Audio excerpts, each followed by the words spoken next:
Okay, so I thought I'd do a quick unboxing video on the US Cutter Titan 3 arms. So we're gonna go ahead and start opening it.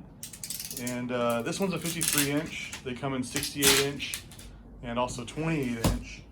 But this is the 53 and it came with a stand and a basket also. It comes also with the Vinyl Mastercut software. And out the door it is $1,987 and 98 cents. And we just got it today. It's November 17th, 2020. Shipping was around 45 bucks, FedEx freight, and tax was about $142. I felt this was a pretty reasonable price, seeing as plotters go for thousands of dollars, $3,000 to $5,000. The 28 inch is about $400 less. And if you go with the 68 inch, the large one, it's about $765 more than the 28 inch. So that's about another $300 or $400 more between the 53 inch and the 68 inch. So we had a small envelope we took out. This is the software. So usually it comes with a product key, but that is the software for the Vinyl Master. This is actually replacing a 28 inch plotter that I've been using for a couple years. It's been great. It's the Titan 1, the original. Really good price. It's worked really great. And so basically I wanted to keep the same machine, but increase the capability. So we have a small box here that we just pulled out, and it should have our cables. Let's take a quick peek here. Yeah, okay, so we have a power cable. We have an extra fuse. This is the pin for doing trial runs. And then we have our blade holder. And we got 3 blades. We have a 30 degree, 45 degree, and a 60. And then we have our cable, the USB cable to connect from our computer to the machine. All right, well, there's the basic machine. And that's without the stand, of course. Here are the stand components.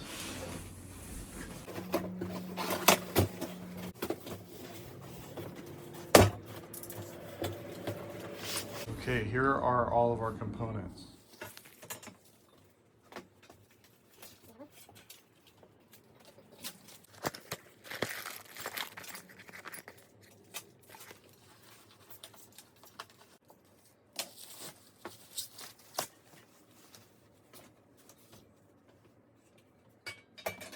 Now we have all the components laid out. One thing we weren't able to find inside the box was a manual, but if you go onto the US Cutter's website, you can actually pull up the manual for it, and then digitally you have all the information there.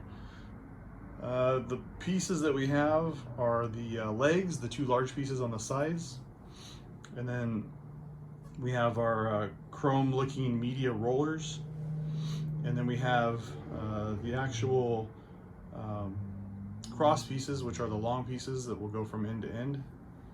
And then we have the feet and the media roller brackets, which are right near the feet there, those 2 smaller pieces. And then we also have the long thin pieces next to the rollers, which are the catch roller brackets also. We have a box too that includes all of the hardware. The last piece we have is our catch basket. So here's one of the legs assembled. You use these bolts. You have an Allen wrench and then a standard hex style. So I believe the way we're doing it is we put this end in first, and then we put our washer and our nut on.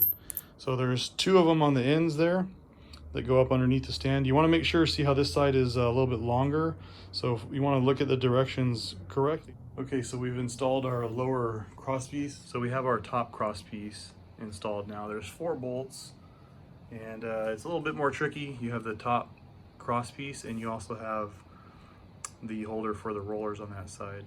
So the one side is completed. Now all we need to do is connect it to the other. Okay, so we've attached our top cross brace there, but on the end here it's not connected because we need to finish putting on our media roller bracket. So we've installed our media rollers on this side with our media roller bracket. So now we've installed our catch basket brackets on both sides. Now it's time to set the machine up on the stand. So you have to take off the 4 bolts with the bolt covers. One more quick consideration: on the bottom of the plotter, there's this ground wire. And so you'll want to bring it over and attach it to one of your bolts here. So you need to loosen it and make sure that it goes right on there, stays grounded. So here we are with the completed install. We have the catch basket in place. And it all goes together pretty easy. It's just, you know, a little time to go ahead and get the stand all configured and set up. Like I said before, I've been really happy with the machine that this one's replacing, which is this one, but you can see the size difference there. And so we'll be moving on from the Titan to the Titan 3 arms. A couple automatic registration marks, which I'm really looking forward to instead of lining it up by hand. And then also you have these suction vacuum holes that hold the material down. And then again, I can cut up to quite a bit larger materials. One thing I will say, maybe as a negative, on both of them, they have similar screens, it looks like. I really wish they would tilt up, because a lot of the time I'm sitting and I look at the machine, I have to kind of stand up to view the numerics and to make changes. So I really wish it would tilt up. Other than that, I don't think I got too much for you. If you have any questions, let me know. I'll try to help you out. Always willing to try and help people out. And that's it. Thanks for watching. Appreciate it.